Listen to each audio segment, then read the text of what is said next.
2014 میں ریلیز ہوئی تھی۔ ایک سائنس فکشن اور ایکشن فلم ہے۔ فلم کا بنیادی موضوع یہ ہے کہ انسان اپنے دماغ کا صرف ایک چھوٹا سا حصہ استعمال کرتا ہے۔ عام طور پر کہا جاتا ہے کہ انسان اپنے دماغ کا صرف 10% استعمال کرتا ہے اور باقی 90% غیر استعمال شدہ رہتا ہے۔ یہ فلم اسی تصور پر مبنی ہے کہ اگر کوئی انسان اپنے دماغ کی پوری صلاحیت کو استعمال کرنا شروع کر دے تو وہ کس حد تک طاقتور ہو سکتا ہے اور اس کے پاس کس قسم کی صلاحیتیں پیدا ہو سکتی ہیں۔ فلم کی شروعات تائیوان میں ہوتی ہے۔ ہمیں یہاں لوسی نامی ایک نوجوان لڑکی دکھائی جاتی ہے جو کہ ایک عام سی زندگی گزار رہی ہے۔ وہ کوئی زیادہ خاص بہادر نہیں ہے بلکہ ایک عام سی اسٹوڈنٹ اور لڑکی ہے جو وہاں تعلیم حاصل کرنے آئی ہے۔ فلم کے آغاز میں لوسی اپنے دوست رچرڈ کے ساتھ کھڑی ہے۔ رچرڈ ایک ایسا شخص ہے جو غیر ذمہ دار اور خطرناک قسم کا انسان لگتا ہے۔ وہ لوسی کو ایک بڑے ہوٹل کے سامنے لے آتا ہے اور اسے کہتا ہے کہ وہ ایک بریف کیس اندر جا کر کسی شخص کو دے آئے۔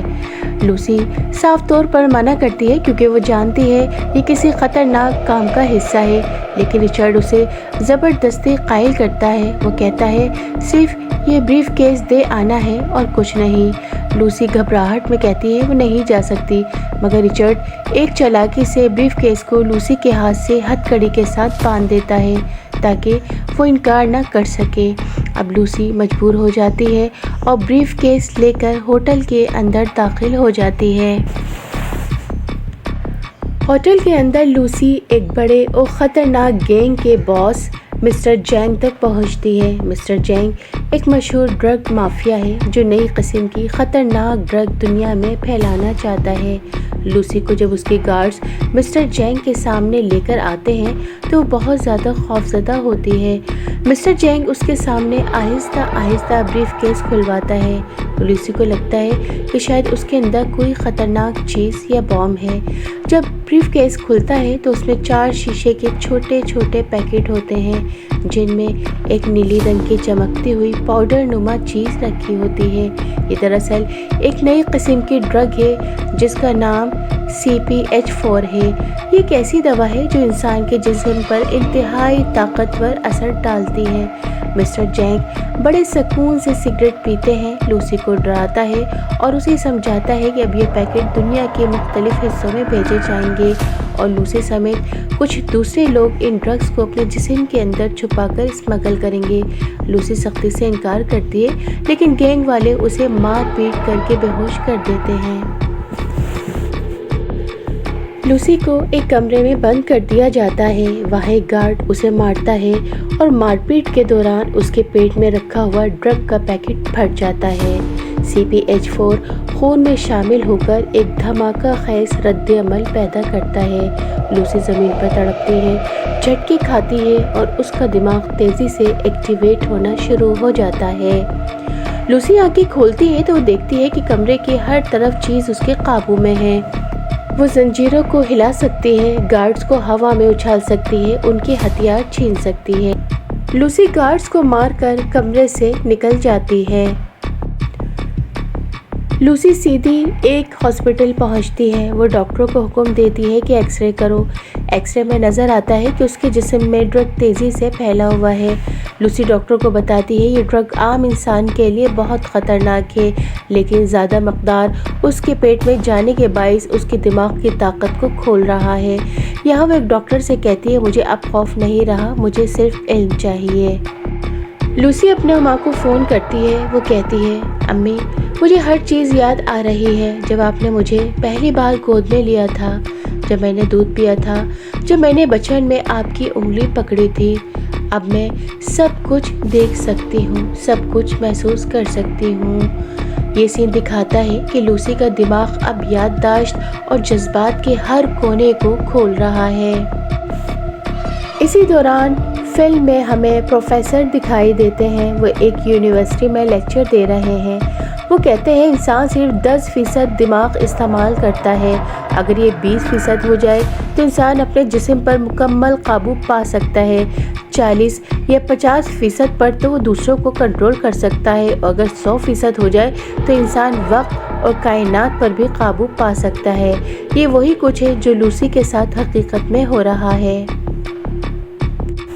لوسی اب جان چکی ہے کہ باقی 3 پیکٹ بھی دوسرے اسمگلرز کے پیٹ میں ڈالے گئے ہیں اور وہ مختلف ممالک جا رہے ہیں۔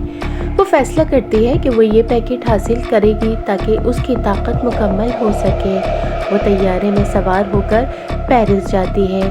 یہاں ایک اور اہم سین آتا ہے۔ لوسی جہاز میں بیٹھی ہوتی ہے، اچانک اس کے جسم میں موجود ڈرگ پھر سے زیادہ اثر کرنے لگتی ہے۔ اس کا جسم قابو سے باہر ہو جاتا ہے۔ وہ زور سے چیخنے لگتی ہے اور اس کا جسم عجیب طرح سے مڑنے لگتا ہے، جیسے اس کے خلیے سیلز بکھر رہے ہوں۔ وہ جلدی سے باقی بچا ہوا ڈرگ کا پیکٹ کھا لیتی ہے تاکہ جسم کو سنبھال سکے۔ ایسا کرنے سے وہ زندہ رہتی ہے، لیکن اس کے دماغ کی صلاحیت اور بھی بڑھ جاتی ہے۔ پیرس پہنچ کر لوسی ایک فرانسیسی پولیس آفیسر سے رابطہ کرتی ہے۔ شروع میں تو وہ پولیس آفیسر لوسی پر یقین نہیں کرتا کہ وہ عام انسان سے الگ ہے، لیکن لوسی اپنی طاقت دکھاتی ہے۔ وہ بغیر چھوئے اس کی گن ہوا میں اڑا دیتی ہے۔ وہ سب کچھ سکون سے کنٹرول کرتی ہے۔ لوسی کہتی ہے، مجھے تمہاری ضرورت ہے، باقی ڈرگ کے پیکٹ واپس لینے ہیں۔ لوسی اور وہ پولیس والا یہ دونوں ڈرگ اسمگلرز کے پیچھے نکلتے ہیں۔ پیرس کی سڑکوں پر ایک شاندار کار چیز دکھائی جاتی ہے۔ لوسی پولیس کار میں بیٹھتی ہے۔ وہ صرف اپنی سوچ کے زور پر کار کو تیز رفتاری سے چلاتی ہے۔ سڑکوں پر کاریں ٹکرا رہی ہیں، ٹریفک الٹ پلٹ ہو رہا ہے، لیکن لوسی مکمل سکون سے بیٹھی رہتی ہے۔ اب لوسی کا دماغ 60% تک جا چکا ہے۔ اس کے ساتھ ہی وہ نئی صلاحیتیں حاصل کرتی ہے۔ وہ انسانوں کے جسم کے اندر دیکھ سکتی ہے، جیسے ایکس رے۔ وہ کمپیوٹر اور فونز کو بغیر چھوئے کنٹرول کر لیتی ہے۔ وہ اپنے ارد گرد موجود اشیاء کو اپنی مرضی سے حرکت دیتی ہے، مگر اس کے ساتھ ایک اور مسئلہ بھی ہے۔ لوسی کا جسم آہستہ آہستہ انسانی شکل کھو رہا ہے۔ وہ اب انسان سے زیادہ ایک الگ مخلوق بنتی جا رہی ہے۔ اسی دوران مسٹر جینگ ڈرگ مافیا کا سرغنہ اور اس کے آدمی پیرس پہنچ جاتے ہیں۔ وہ لوسی کو مار کر پیکٹ واپس لینا چاہتے ہیں، لیکن وہ دیکھتے ہیں کہ اب لوسی وہ کمزور لڑکی نہیں رہی۔ مسٹر جینگ کے لوگ حملہ کرتے ہیں، مگر لوسی ان سب کو ایک جھٹکے میں قابو کر لیتی ہے۔ لوسی اس پولیس والے کی مدد سے باقی تمام پیکٹ حاصل کر لیتی ہے۔ اب وہ سیدھے جاتی ہے پروفیسر کے پاس، جو دماغی سائنس پر ریسرچ کر رہا ہے، اور اس کی ٹیم پہلے ہی لوسی کی ویڈیوز دیکھ کر حیران ہو چکے تھے، لیکن اب وہ خود اپنی آنکھوں سے لوسی کی طاقت دیکھتے ہیں۔ لوسی انہیں بتاتی ہے، میں اب زیادہ دیر تک انسان نہیں رہ سکتی، میرا جسم اور دماغ بدل رہے ہیں۔ مجھے اس علم کو کسی نہ کسی طرح محفوظ کرنا ہے تاکہ انسانیت اس سے فائدہ اٹھا سکے۔ جب لوسی پروفیسر کی لیب میں بیٹھتی ہے تو اس کا دماغی استعمال 80% سے اوپر پہنچ جاتا ہے۔ وہ ہر طرف موجود توانائی اور معلومات کو دیکھ سکتی ہے۔ اس کے ہاتھ اور جسم بکھرنے لگتے ہیں، جیسے وہ کسی اور جہاں میں جا رہی ہو۔ لوسی لیب میں بیٹھ کر اپنی طاقت استعمال کرتی ہے اور ایک سپر کمپیوٹر بنانا شروع کر دیتی ہے۔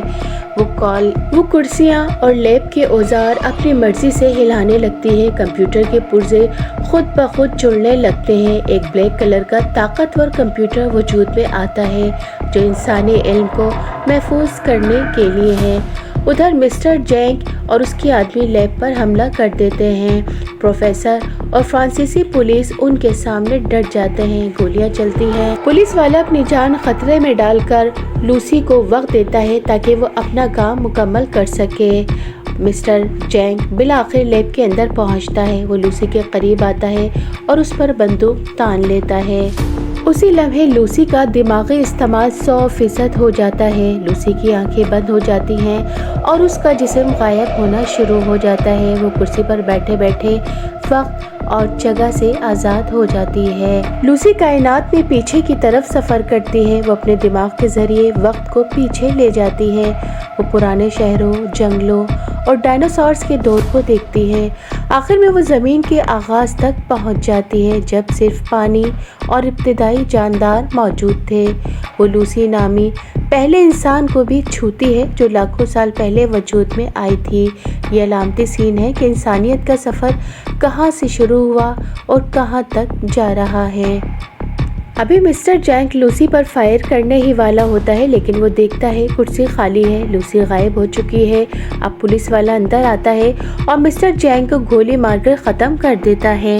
اس کے بعد پروفیسر کو لوسی کا میسج ملتا ہے، اس کے فون پر لکھا ہوتا ہے آئی ایم ایوری ویئر، میں ہر جگہ ہوں۔ یہ ظاہر کرتا ہے کہ لوسی اب کسی ایک جسم میں قید نہیں ہے، وہ پوری کائنات میں موجود توانائی کا حصہ بن جاتی ہے۔ فلم کا اختتام یہ دکھاتا ہے کہ جب انسان اپنی دماغی صلاحیت کو مکمل طور پر استعمال کرے تو وہ کائنات اور وقت کو بھی کنٹرول کر سکتا ہے۔ لوسی اب ایک انسان نہیں بلکہ ایک لامحدود ہستی بن چکی ہے۔